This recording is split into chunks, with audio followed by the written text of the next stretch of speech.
Bien, mesdames et seigneurs, bonjour, bonsoir, sans la zone où vous nous écoutez. Nous allons faire une nouvelle série intitulée La sagesse de Dieu contre la sagesse des hommes sur cette terre. Au commencement, Dieu, il a plu. Il ne m'a jamais consulté, il ne t'a jamais consulté, il a plu. Il a jugé que c'était bon. Les anges existaient déjà. Dans sa sagesse, il a jugé bon de faire la terre. Il a jugé bon de nous créer comme des terriens, pour qu'ils reçoivent aussi la gloire, l'adoration à partir de nous. Il avait déjà les anges. Dieu, lui, c'est un Dieu de variété. Ainsi, quand vous voyez la création elle est multiple, elle est diversifiée. Et Dieu connaît tout ce qu'il a créé. Il est Dieu, il est au-dessus de tout cela. Nous devons accepter cela. Nous avons été créés. Nous ne sommes pas des créateurs. Nous avons été créés. Mais cette fois-ci sur la terre, Dieu a créé des choses différentes. Il a créé un être qui lui ressemble, qui a son image et à sa ressemblance. Donc, un petit Dieu. Donc, Dieu, c'est en nous regardant, en regardant l'homme, il se voyait dans nous, mais dans un corps fait de la terre, pour agir sur la terre. Parce que les corps devaient avoir les droits légaux sur la terre. Parce que les esprits ne sont pas faits de la terre. Donc les esprits ne peuvent pas être compatibles avec la terre. Il fallait un corps compatible avec la terre pour que l'esprit en habite. Et quand l'esprit habite, c'est que l'esprit est confortable dans le corps.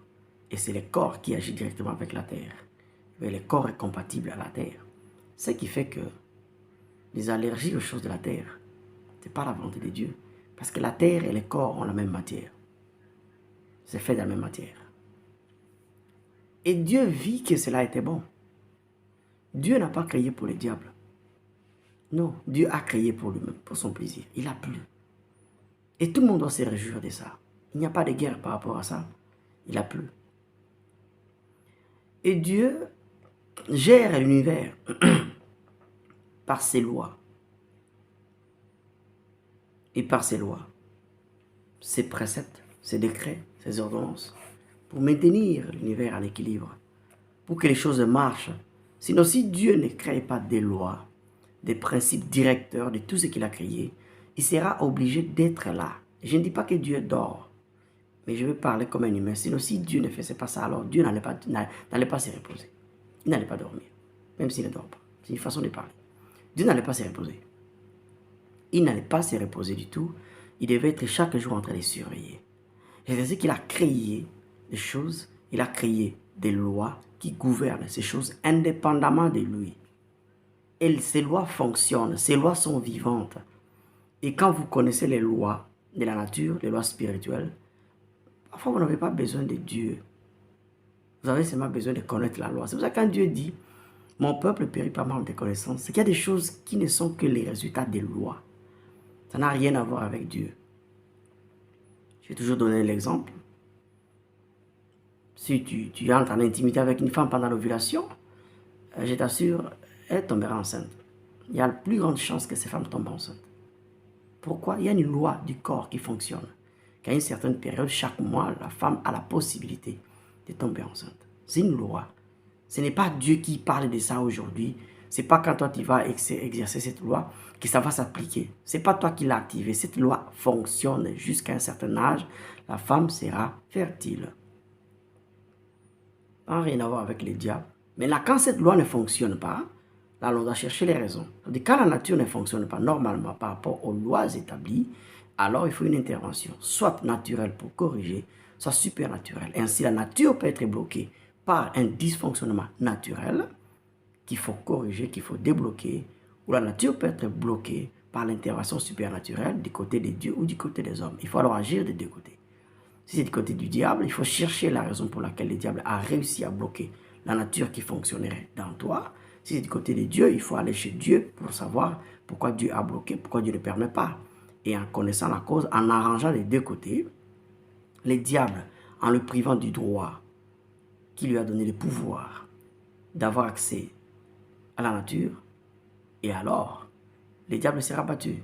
Et en allant chez Dieu, en écoutant Dieu qui nous dise pourquoi il ne permet pas, et en arrangeant avec lui, parce que Dieu a des raisons pourquoi il bloque certaines choses.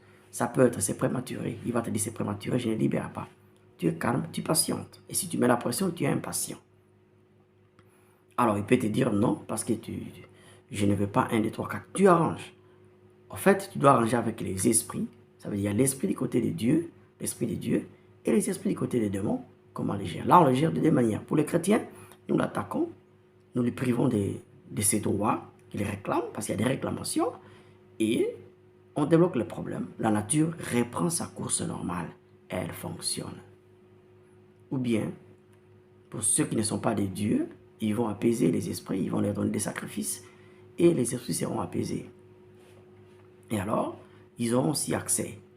Et c'est comme ça que ça fonctionne. Et donc, tout cet ensemble de connaissances qui permet à Dieu de gérer l'univers, tout ce qu'il a créé dans les cieux, sur la terre. C'est ça la sagesse de Dieu. Ça veut dire que Dieu fait ce qu'il sait faire, ce qu'il comprend faire pour aboutir à des objectifs clairs selon sa volonté. Donc, si on va même dans le dictionnaire, on essaie de donner quelques définitions de la sagesse. Qualité de quelqu'un qui fait preuve d'un jugement droit, sûr, averti dans ses décisions, ses actions. Il a tranché avec sagesse habituelle. Ça veut dire ce qui est droit, ce qui doit être fait. En termes simples, la sagesse, c'est appliquer une connaissance pour résoudre un problème d'une façon juste, sans partialité. Ça veut dire ce qui doit être fait. Ce qui doit être fait ne veut pas dire que ça va plaire. Clair et simple. Ce qui doit être fait, c'est ce qui est sagesse. Ce qui ne doit pas être fait n'est pas sagesse. Alors ici, la sagesse de Dieu est résumée en quoi? Dans sa parole. Dans sa parole. Et Jésus est la sagesse de Dieu. Jésus est la parole de Dieu. Colossiens 2, il en a parlé. Le mystère, savoir Christ, le mystère dans lequel est cachée toute la sagesse. Colossiens chapitre 2. Colossiens chapitre 2. Colossiens chapitre 2 ici. Qu'est-ce que ça nous dit? Verset 3. Le mystère dans lequel sont cachés tous les trésors de la sagesse et de la science. Toute cette connaissance que Dieu utilise pour faire ce qui est droit, pour gérer son business, sa création, ses créatures, tout ce qu'il possède d'une façon juste, équitable et droite. C'est ça la sagesse. Ça n'a rien à voir comment est-ce que les résultats seront. Ce n'est pas la qualité des résultats qui détermine la sagesse de Dieu. La sagesse est là pour être appliquée. On ne peut pas appliquer ce qu'on ne comprend pas. On ne peut pas comprendre ce qu'on ne connaît pas. Donc, pour être sage, il y a la connaissance brute, puis il y a la révélation de la connaissance, ça veut dire la connaissance que l'on comprend, mais il y a la compréhension des objectifs pour lesquels on doit appliquer une connaissance et l'appliquer correctement dans la justice, sans partialité, pour nous conduire à des résultats espérés. C'est ça la sagesse. Ça veut dire si on fait ceci, alors on aura ceci. Donc par la sagesse de Dieu, nous devons déjà nous attendre à des résultats quelconques. Ainsi, Dieu a écrit sa sagesse, qui est cette connaissance ici. Mais cette connaissance ici, s'il n'y a pas l'esprit derrière, qui va te donner la révélation de cette Bible ici que Dieu a écrite, cette connaissance ici, tu ne vas pas comprendre la Bible. Ainsi, la Bible sera pour toi comme un livre d'histoire. Comme tout un livre. Ça ne t'apportera pas les résultats. Il ne suffit pas de la voir, Il faut croire. Quand maintenant tu as la révélation de ce qui est écrit, alors tu comprendras ce qui est écrit. C'est ça la compréhension, c'est ça l'illumination. La compréhension des Écritures. L'illumination doit être faite par un esprit de lumière. Qui est l'esprit de lumière? C'est l'Esprit Saint. Parce que la parole, c'est une lumière. Psaume 119, verset 105 dit quoi? Ta parole est une lampe à mes pieds et une lumière sur le chemin. La lumière est claire à longue distance et la lampe est claire à un rayon, un périmètre d'autour de 1 mètre, 1 mètre carré.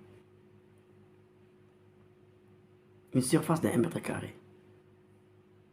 Ou 2, selon la puissance de la lampe. Mais prenons la moyenne de 2 mètres de circonférence, un diamètre de 2 mètres. Alors, c'est là qu'est la lampe. Donc, la parole de Dieu en même temps, elle est une lampe. C'est-à-dire qu'il y a la parole qui ne t'aide qu'à marcher 2 pas, 3 pas. Donc, tu ne vois que quand tu fais les premiers pas, alors tu vois ce qui vient en deuxième pas comme une marche. Mais il y a la parole qui te donnera, qui t'éclairera sur ce qui est loin de toi. C'est ça la lumière sur les chemins. Il y a des instructions pour les longs chemins. Il y a des instructions pour les chemins courts. On dit ta parole. Au commencement était la parole était avec Dieu, la parole était Dieu.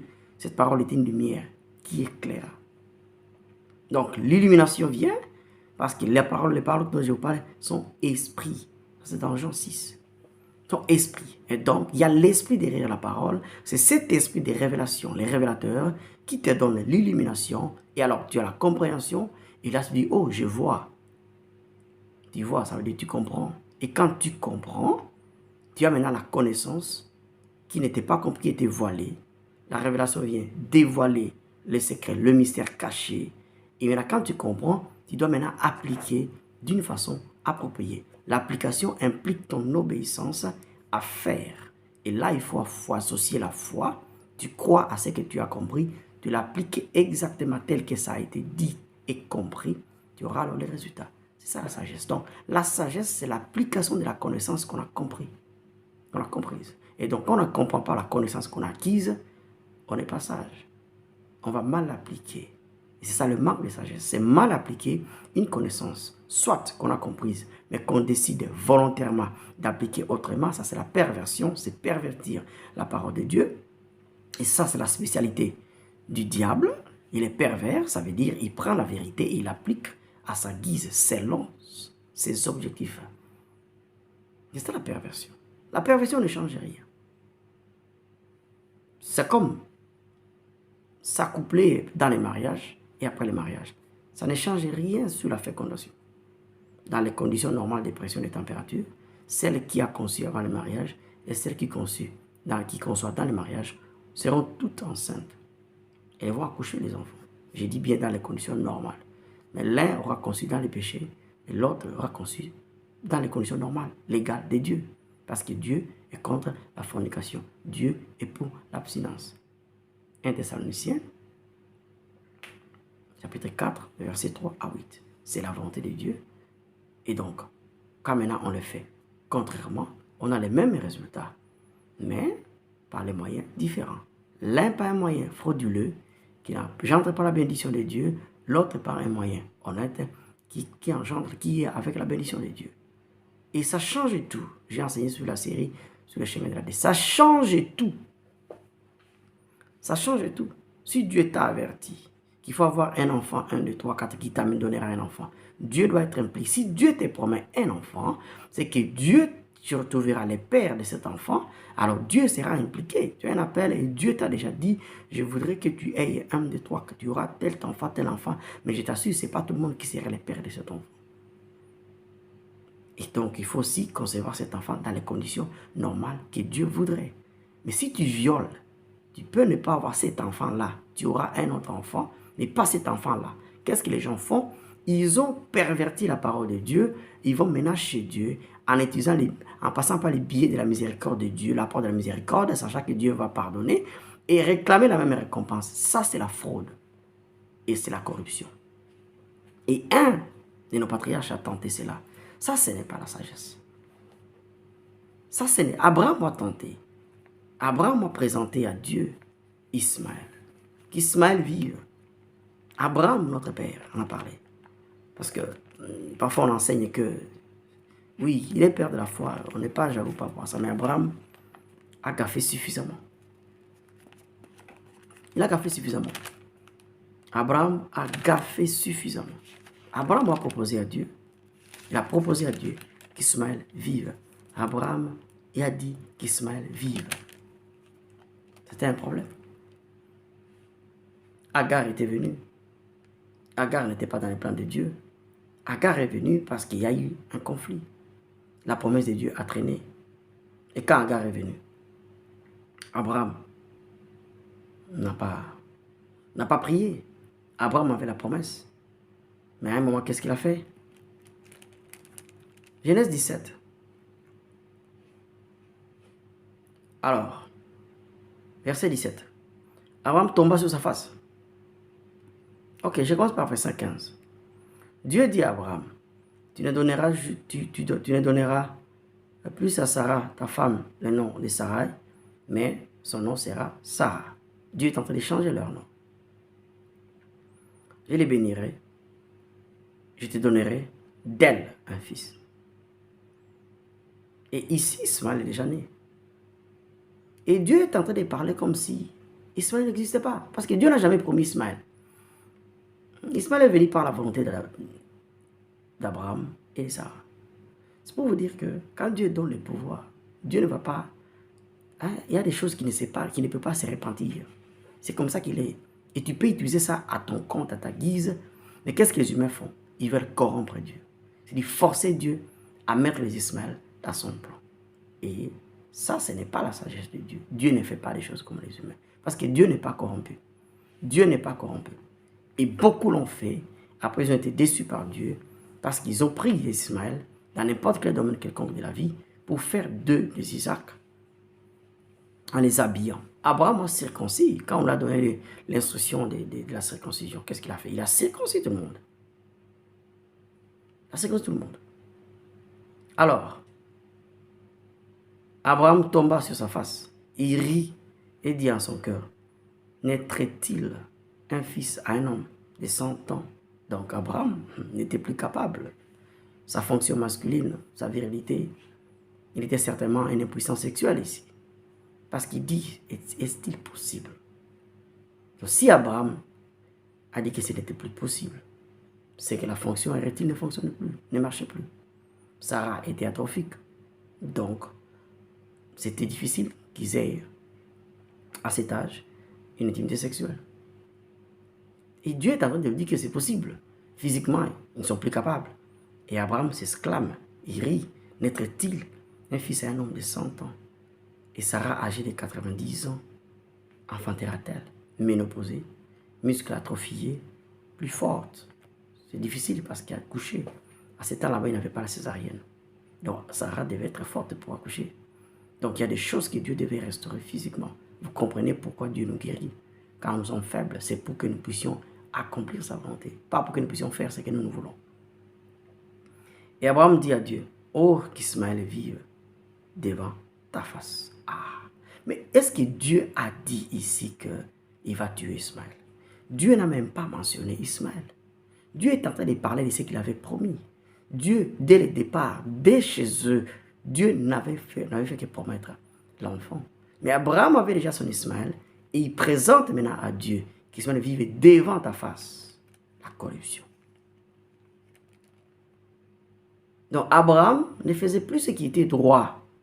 Ça, c'était le manque de sagesse. Abraham n'était pas sage. Dieu était sage. Voilà la réponse de Dieu. Dieu dit, certainement, Sarah, Dieu répond à Abraham. C'est comme ça que Dieu, il va te dire ce qu'il t'a déjà dit.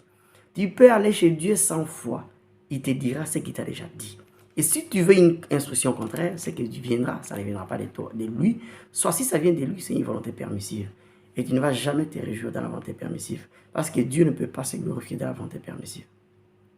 En fait, la volonté permissive n'est autre que les droits que Dieu t'autorise à exercer ton droit de choisir ce que tu veux. Dieu ne peut pas entrer dans ça. Dieu viendra pour négocier avec toi, pour que tu décides, tu choisisses selon ce que lui veut. Il te bénira. Mais tu as le droit de dire non. Parce qu'il t'a donné la liberté, le libre arbitre. Ça, Dieu ne peut pas violer. Et donc, quand tu exerces le libre arbitre, en faisant ce que tu veux, c'est ce qu'on appelle la volonté permissive. Dieu te permet. Mais Dieu ne reçoit pas la gloire dans sa volonté permissive. Mais les humains veulent glorifier Dieu. C'est comme un voleur qui a cassé, qui a cassé une maison, qui a cassé une banque, et il va se payer un véhicule, et il va à l'église pour dire que Dieu l'a béni. Dieu ne l'a pas béni. Ça, c'est la fraude. Ça, c'est le vol. Et certainement, Sarah, ta femme, donc pour Dieu, Agar n'est pas sa femme. C'est une concubine. Il ne reconnaissait pas. Il y a des mariages que Dieu n'a jamais reconnus. C'est quand ça barde qu'on commence à dire que non, c'est que Dieu a uni. Est-ce que Dieu vous a uni pour réclamer que Dieu doit protéger votre mariage? Ou bien vos relations amicales. Laissons les mariages à côté. Vos relations amicales. Il y a des relations que Dieu n'a jamais permises parce que ça ne lui sert à rien. Et vous priez pour des relations qui ne profitent rien à Dieu. Et Dieu va libérer la grâce pour quelque chose qui n'est pas profitable à lui. Dieu ne fonctionne pas comme les humains. Dieu, lui, c'est un investisseur. Il doit gagner quelque chose. S'il ne gagne rien, alors il gaspille. Oh, Dieu n'est pas un gaspilleur. Même Jésus, après avoir nourri les gens, il a dit ramasser les restes. Ils ont ramassé les restes. Quoi qu'ils ont jeté, ils n'ont pas jeté. Ils ont mangé les restes. C'était 12 paniers. On suppose qu'ils étaient 12 disciples. Chacun s'est servi. N'oubliez pas que ces gens-là avaient quand même des familles. Chacun s'est servi. Il y en avait 12. Ils se sont servis. Parce que ce sont eux qui servaient. Alors, il t'enfantera un fils et tu l'appelleras du nom d'Isaac.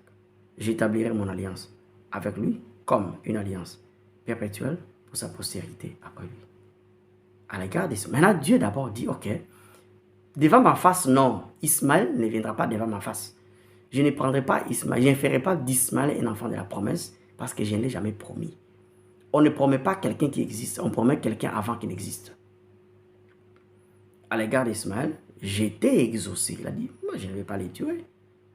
Voici, je les bénirai, je les rendrai féconds, je les multiplierai à la fin, et il engendra 12 princes. Et je ferai de lui une grande nation. J'établirai mon alliance avec Isaac, que Sarah t'enfantera à cette époque-ci de l'année prochaine. Lorsqu'il eut achevé de lui parler, Dieu s'éleva. Dieu a fini. Et en 18 ici, Dieu l'a visité. Il est maintenant parti à la maison pour maintenant s'adresser à Sarah directement. Parce que si Agar était venue, c'est parce que Sarah n'avait pas cru.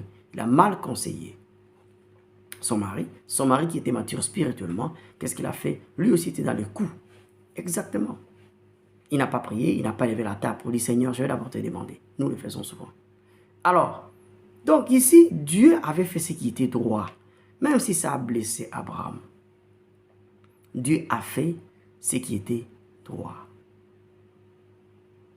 Ce qui a fait ce qui était droit. À faire, à rappeler Abraham dès le départ, depuis les rencontres. Il lui a parlé de cette promesse. Abraham était dans tes promises, mais l'enfant n'était pas encore là. Tout était en retard à cause de beaucoup d'histoires. Nous connaissons, on en a déjà parlé, on en parle plusieurs fois. Mais Abraham, la promesse a tellement traîné qu'il n'y avait plus rien. Ce n'était plus possible. Même le corps capable de porter les enfants était mort. Dieu est venu encore. Maintenant qu'Abraham ne pouvait plus, il n'était plus capable. Dieu maintenant est venu. Là, Abraham devait apprendre à dépendre de Dieu totalement parce que sa capacité. Alors la sagesse de Dieu, quand il nous gère, il attend souvent qu'on soit fatigué, épuisé, pour qu'on ne se batte pas avec lui. Tout celui qui est encore fort ne peut pas marcher avec Dieu. Tout celui qui est encore intelligent, trop intelligent, ne peut pas marcher avec Dieu. C'est impossible. C'est impossible. Parce que tu vas te quereller avec Dieu, tu vas donner des leçons à Dieu, tu vas discuter avec Dieu, tu vas poser beaucoup de raisons. Quand quelqu'un a beaucoup de raisons pour obéir à Dieu, quand quelqu'un a beaucoup de raisons pour chercher Dieu, cette personne-là a des problèmes.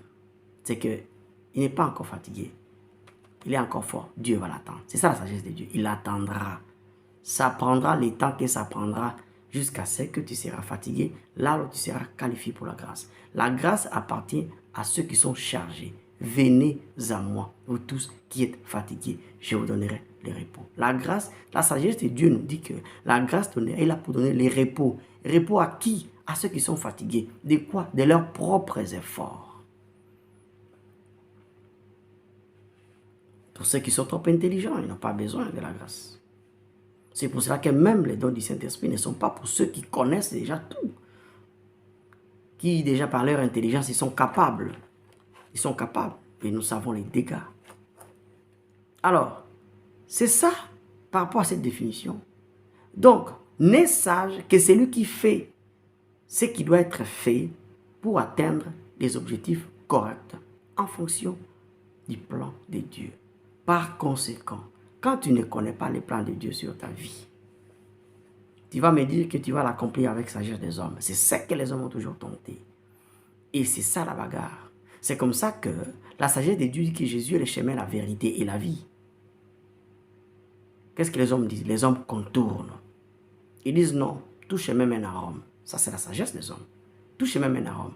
Par Bouddha, par Mohammed, par d'autres divinités africaines.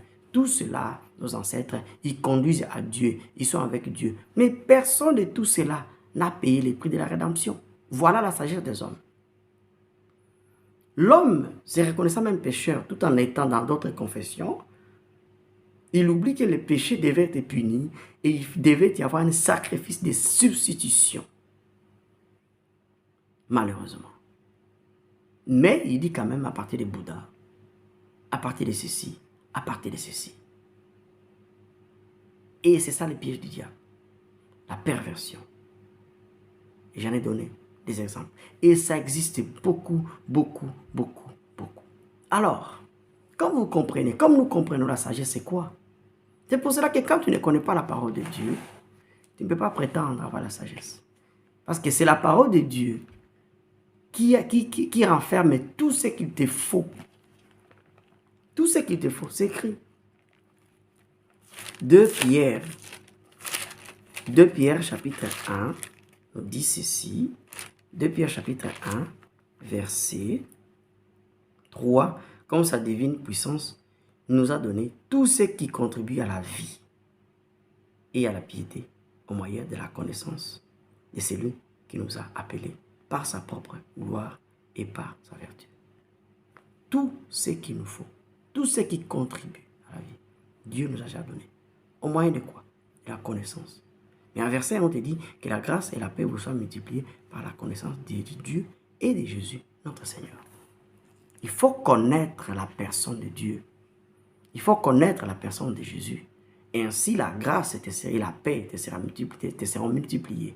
Donc, la multiplication, ne pas connaître Dieu, ne pas connaître Jésus, ne pas connaître le mystère qui cache tous les trésors de la sagesse et de la science, ça s'appelle la multiplication par zéro.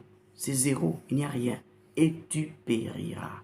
Ce n'est pas Dieu qui te fera périr, c'est l'ignorance de Dieu et de Jésus qui te fera périr. Donc, quand tu n'as pas la connaissance de Dieu, ou en résumé, de Jésus, alors tu as des problèmes. Ton jugement te fera comment? Alors, nous avons les différentes sources de la sagesse. Parce que ce sujet est très important. Comme le Seigneur m'a mis à cœur de l'enseigner. Les sources de la sagesse. Dans toute position de gouvernance, il y a des lois, il y a des principes directeurs pour gérer. Tu ne peux pas gérer sans connaissance. Même l'ignorance. L'ignorance, c'est l'absence de la vérité. Ce n'est pas l'absence de la connaissance. L'ignorance, c'est juste ne pas connaître ce qui est fait, ce qui doit être connu, mais c'est connaître autre chose. Et on aura des résultats différents. Donc, quand on vit selon la sagesse de Dieu, on peut prédire les résultats. C'est pour cela que Dieu est fidèle à sa parole, qui est sa sagesse, et il te dira qu'il ne va jamais violer, il ne change pas. Donc, quand tu pries même, en prenant cette parole, en l'opposant à Dieu, Dieu sera obligé, si les conditions et ta revendication sont correctes par rapport à sa parole, Dieu les fera. Isaïe 41, verset 21. Et donc, il y a Dieu qui est la source de la sagesse. En d'autres termes, la source d'inspiration. Il y a le diable et son royaume qui constituent notre source. et il y a les hommes, la sagesse humaine. Vouloir ou pas, tu auras ces 3 sources ici. Ces 3 sources de connaissances pour te permettre de vivre sur la terre. Vouloir ou pas, à moins que tu ne sois pas un terrien, à moins que tu quittes la terre. Mais pour que tu vives, pour que tu réussisses, tu auras choisi, tu auras décidé. Tu auras décidé. Si nous commençons par Dieu, dès le commencement, d'âge en âge, on appelle l'ancien des âges, sa sagesse a existé. Sa sagesse a existé. Depuis la création, il a tout créé par sa sagesse. Il a tout créé par sa sagesse. Donc, avant que Dieu ne crée, il avait toute la connaissance, il a tout conçu, il a tout créé avec des lois. Il est la source de toute connaissance. Il est la source de tout. Ça, c'est Dieu. Alors, la source de tout. Proverbe 8, verset 22. L'Éternel m'a créé la première de ses œuvres. Ce proverbe ici parle de la sagesse. Quand on dit au verset 1, la sagesse n'écrit-elle pas l'intelligence? N'élève-t-elle pas sa voix? C'est au sommet des hauteurs, près de la route. C'est à la croisée des chemins qu'elle se place, la sagesse. Donc, c'est proverbe ici parle de la sagesse. Verset 22 dit, l'Éternel m'a créé la première de ses œuvres. Avant ses œuvres, les plus anciennes, j'ai été établi. Depuis l'éternité, dès le commencement, avant l'origine de la terre, je fus enfanté quand il n'y avait point d'abîme, point de source chargée d'eau, avant que les montagnes soient affermies, avant que... Donc la connaissance de comment tout sera, géré, Dieu avait déjà ça. Et c'est par elle, c'est par cette sagesse que Dieu a créé, que Dieu gère, que Dieu gouverne. Donc Dieu est la source de tout ce qui est pur, positif, contribuant à l'existence, contribuant au bien-être de l'être humain. 2, il y a le diable et son royaume. Le diable, c'est un voleur. Il a voulu faire un coup d'État. Il était gestionnaire d'une portion des choses de Dieu. Mais il a envié Dieu. Il a voulu être comme Dieu. Il a voulu l'image de Dieu qu'il n'avait pas. Il a voulu le trône de Dieu. Il a été jaloux de Dieu. Il a été jeté. Mais il a pris tout ce qu'il connaissait. Parce que le diable, il y a des choses qu'il connaît. Il a maintenant perverti. Il utilise la connaissance de Dieu pour avoir les résultats semblables. Ainsi, son royaume, il a copié. C'est comme copier en couleur et noir-blanc. Donc, il a fait une copie noir-blanc à tel point qu'il n'y a que ceux qui ont le discernement avec le Saint-Esprit qui parfois savent discerner bien les diables. Et ce qui vient de Dieu, ce qui vient du diable. Donc le diable prend ce que Dieu a créé, ce qu'il connaît à son niveau. Mais parce que c'est un être créé, il est limité. Dieu est le seul qui n'est pas limité. Et il a aussi son royaume avec ses lois, avec ses membres. Et il a sa sagesse qu'il applique pour pervertir. C'est ainsi qu'il a perverti. Il nous enseigne la perversion, faire le contraire de ce que Dieu a dit. Et il a commencé à Genèse 3. Dieu a dit à Adam, tu mourras. Genèse 2, verset 16. Les jours que tu mangeras, tu mourras certainement. En Genèse 3, le diable a dit à Ève, tu ne mourras pas. Il a enlevé la conséquence de la désobéissance. C'est pour cela qu'il y a même certains enseignements de la grâce infiltrés pour certains, mais aussi par l'ignorance d'autres. Parce qu'ils ont eu l'illumination d'une révélation, ils ont voulu centrer tout là-bas sans chercher à se compléter, sans chercher à compléter avec d'autres pour être équilibrés. Ils sont maintenant allés au-delà d'une grâce qui exclut les conséquences. Donc quand Dieu te pardonne, quand Dieu te donne la grâce, il n'y a plus de conséquences, il n'y a plus de condamnation pour tous ceux qui sont en Christ. Est-ce que tout le monde est en Christ? Tout celui qui est né de nouveau n'est pas certainement en Christ. Parce qu'il y a des chrétiens qui vivent sous les malédictions. Si la grâce détruit toutes les malédictions, c'est que pourquoi les chrétiens sont sous l'effet de la malédiction? C'est parce que celui qui a reçu, au lieu de comprendre que l'homme a trois dimensions. Il y a l'esprit, il y a l'âme et le corps.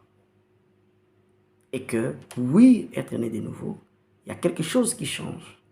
Quelque chose qui est parfait, qui atteint la perfection, c'est notre esprit. Mais dans notre âme, il y a des problèmes. Il y a le vieil homme. Il faut gérer ce vieil homme. Parce que c'est celui-là que le diable se sert.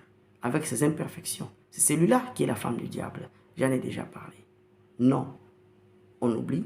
Et alors, on croit que on peut faire n'importe quoi. Et quand on est pardonné, ça veut dire qu'il n'y a pas de conséquences. Mais c'est faux. Et c'est ça les pièges. Il a dit à Ève. La raison pour laquelle Ève a eu le courage de toucher, c'est parce qu'on lui a dit que tu ne mourras pas. Il y avait une menace. La preuve, c'est qu'Adam n'avait pas touché. Et Ève, qui avait reçu la seconde main dès son mari, cette révélation, n'était pas forte. Et c'est là que le diable. C'est pour ça que quand tu n'es pas fort ou fort en connaissance, quand tu n'as pas l'esprit de Dieu, le diable sait attaquer là où c'est faible. Le diable attaque les points faibles. Et qu'est-ce qu'il a dit? Il a dit à Ève, tu ne mourras pas. Au contraire, tu vas gagner. Parce que Dieu sait. Dieu t'a caché quelque chose. Ils étaient parfaits. Ils avaient tout. Et le diable a réussi à faire sortir quelqu'un qui était dans la perfection totale. Les gens qui voyaient Dieu venir leur parler, le diable a réussi en lui proposant ce qu'il avait déjà. Il lui a proposé. Et c'est comme ça que le diable nous trompe aussi ici. Est-ce que Dieu a dit que les gens se marieront pas? Non. Mais le diable te dira que à un certain niveau, il faut certainement. À un certain... Mais les choses sur la terre n'arrivent pas toujours au même moment. De la même manière, les gens ne sont pas nés le même jour. Ils ne mourront pas le même jour. Il y a des choses qui ne feront pas le même jour. Même à l'école, il y a des gens qui n'échouent pas. Mais il y a d'autres qui échouent. Il y a ceux qui finissent avant. Il y a ceux qui finissent en retard. C'est ça la réalité. Et pourquoi on ne veut pas... Et c'est là où le diable nous a eu. Et c'est un problème. Et quand on ne comprend pas ça, on a des problèmes. Quand on ne comprend pas ça, on ne sortira pas. On dit que le diable, c'est un malicieux, c'est un rusé. Et quand il t'a trompé, il t'a eu. Parce que quand tu as mangé sous le fruit, c'est fini. Les conséquences tombent et il te laisse. Il s'en fout, il a atteint son objectif parce que c'est un sadique. Alors, il y a maintenant aussi l'homme. L'homme lui-même. L'homme a la sagesse. L'homme a la connaissance. L'homme a aussi reçu ce qu'il a reçu de Dieu, mais l'homme est tombé. Ce qui fait que sa connaissance est aussi pervers. Pervers. L'homme est devenu charnel, instinctif, ce qui fait qu'il applique aussi les choses en fonction de l'appétit charnel en dehors des lois de Dieu. Et l'homme a sa propre sagesse. Proverbe, chapitre 3. Dieu reconnaît que l'homme a sa sagesse, a la sagesse. Proverbe, chapitre 3, verset 5. Confie-toi à l'Éternel de tout ton cœur et ne t'appuie pas sur ta sagesse. Reconnais-le dans toutes tes voies, il aplanira tes sentiers. Ne sois point sage à tes propres yeux. Crains l'Éternel de tous les mal. Donc Dieu reconnaît que l'homme a une connaissance qui est dans lui. Il y a des choses que l'homme fait sans l'apprentissage. Je qualifie ça des instincts naturels. C'est une connaissance innée. C'est l'expression de ce qui est caché. C'est comme ta démarche. Tu ne vends pas ta démarche. Ta démarche est codée. Ta voix est codée. Tout est codé. Dieu est venu avec. C'est une connaissance gravée dans toi. Donc l'homme a une sagesse. Malheureusement, qui est pervers. En d'autres termes, on te dira le bon sens. Ainsi, ces trois grandes sources de sagesse gouvernent le monde. Gouvernent le monde. L'homme par sa propre sagesse, par les pouvoirs que Dieu lui a donnés sur la terre, a le pouvoir de créer des principes directeurs de certaines choses. Et Dieu lui reconnaît ses pouvoirs. Mais il y a où c'est bénéfique pour Dieu. Le diable aussi reconnaît à l'homme ses pouvoirs. Pourquoi? Parce que l'homme, il est rien. L'homme a les droits légaux de vivre sur la terre. Le diable n'en a pas. Et donc, le diable a besoin de l'homme qui est le véhicule. Même Dieu aussi, directement, il est limité. Sa légalité sur la terre est très limitée. Et donc, Dieu aussi attend se servir des hommes. Parce qu'il a déjà créé l'homme, il y a des choses qu'il lui a données, il ne va pas se repentir. Il y a des attributs qu'il a aussi donnés au diable qui ne va pas changer. Et donc, la bagarre est sur l'homme. Donc Dieu, dans sa sagesse, doit conquérir le cœur de l'homme. C'est pour ça que la première bataille de Dieu, c'est le cœur de l'homme. Quand il a conquis le cœur de l'homme, dans le cœur, il y a l'intelligence. Quand il a conquis ça, quand il conquiert ça, il commence maintenant à remplacer. Donc, il y a 3 sources de sagesse qui ne sont pas négligeables, qui sont en bagarre, et une d'elles doit prévaloir. Et c'est nous qui décidons. C'est nous qui décidons. Et c'est ça le pouvoir que Dieu nous a donné. Nous devons comprendre ici que quand nous comprenons que la sagesse, c'est l'application d'une façon juste de ce qui doit être fait pour aboutir à des résultats espérés selon les plans de Dieu. Alors là, on est sage. Mais quand on applique ce qui n'est pas correct, là, on fait la perversion. Et là, on n'est pas sage. Mais qu'est-ce qui se passe maintenant dans le monde? Qu'est-ce qui se passe dans le monde? Dans le monde maintenant, parce que le monde est pervers. Le monde, par sa sagesse, n'a point connu Dieu. Par le monde, par sa sagesse, ne peut pas chercher Dieu. La preuve, quand Jésus est venu, le monde l'a crucifié. Il l'a crucifié. La sagesse des hommes, aidée par le diable, a crucifié. Donc, vous voyez, c'est là, et nous devons connaître cela. Ce qui fait que tout ce qui est bon ne veut pas certainement dire de Dieu. Tout ce qui est lumière n'est pas Dieu. Toute sagesse n'est pas sagesse de Dieu. Et on verra dans l'enseignement qui suivra comment est-ce qu'il y a eu des problèmes. Comment nous vivons nous en Afrique, où nous confondons la sagesse des hommes avec la sagesse de Dieu. Où nous avons considéré en Afrique par exemple que tout celui qui est âgé est sage. Nous avons défini la sagesse autrement. Nous avons enlevé à la sagesse sa substance de justice. Ça veut dire faire ce qui est juste et droit selon Dieu. Or, Dieu, c'est le seul qui connaît ce qui est droit, ce qui est juste, ce qui est correct. Mais si parfois on a des choses que Dieu fait dans la Bible qui sont carrément comme des scandales, mais c'est ça sa sagesse. Et ça, on développera. Bref, dans cette première partie, l'introduction, on va essayer de définir la sagesse. On va essayer de donner les sources de la sagesse. On dit la sagesse, c'est quoi? Et ces sources nous aideront à aller en détail et voir comment est-ce que Dieu travaille. Et comment est-ce que nous aussi, nous devons comprendre, être sage, c'est quoi? Pour espérer avoir le support de Dieu. Parce que quand tu n'es pas sage selon Dieu, tu n'auras pas le support de Dieu. Quand tu es sage selon toi-même, il a dit ici, reconnais-les dans toutes tes voies, il aplanira. Donc, si toi, tu ne les reconnais pas dans toutes tes voies, n'espère pas à trouver un chemin plat, aplani, un chemin plat pour goudronner. Non, tu marcheras sur un chemin rocailleux ou épineux avec toutes les conséquences. Et on dira, Dieu a permis. Dieu n'a pas permis. Toi, tu as permis. Parce qu'il dit, confie-toi à l'Éternel de tout ton cœur. Dieu te demande la totalité. C'est la seule garantie que tu exigeras à Dieu. Si tu trouves quelque chose de contraire par rapport à ce qu'il t'a dit, tu diras à Dieu, non, Seigneur, tu m'as promis que ta parole dit que tu aplaniras mon sentier. Voici ces plans, je t'ai consulté et 1, 2, 3, 4. Dieu sera obligé. Parce que Dieu ne peut pas violer sa parole. C'est impossible. Ça n'existera pas. C'est pour cela que dans la prière, comme vous dites, vous voyez ici Isaïe 40, Isaïe 41, verset 21, dit quoi ici? Plaidez votre cause, dit l'Éternel, produisez vos moyens de défense, dit le roi de Jacob, qui les produise et qui nous déclare ce qui doit arriver. Alors, ici on dit présenter le moyen de défense. Il y a des prières, des supplications, des prières, des plaidoyers. Vous plaidez avec quoi? Dieu. Vous devez avoir les promesses. Voilà comment est-ce que Dieu a balayé Abraham d'un revers de main.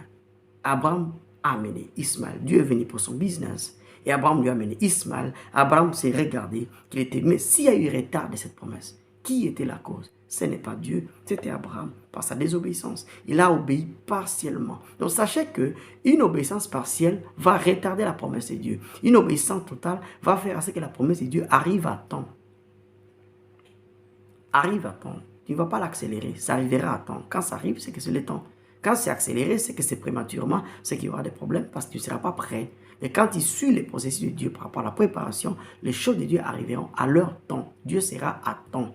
À temps ne veut pas dire une heure. À temps, c'est un intervalle de temps où Dieu espère, où les conditions sont réunies. Et si tu as fait A, B, C, D, tu sauras certainement. Abraham a été retardé par lui-même. Dieu ne l'a pas apparu, j'en ai encore parlé. Quand vous lisez Abraham dans Genèse, dans Acte 7, et quand vous lisez Abraham dans Genèse 12, vous allez comprendre que Dieu n'est pas apparu à Abraham quand il avait 75 ans ou 75 ans. Non, il est apparu très tôt. Mais il y a eu l'implication de la famille. 2, il y a eu Lot. 3, il y a eu Ismaël. Abraham a donné 2 fois sa femme. Abraham a mangé la dot de Pharaon en donnant Sarah son épouse. Aller coucher avec un autre homme pour se protéger. Et tout cela a retardé. Abraham n'était pas un homme intègre. Et Dieu lui avait parlé. Dieu lui avait parlé. Abraham n'était pas un homme intègre. Il avait un problème d'intégrité.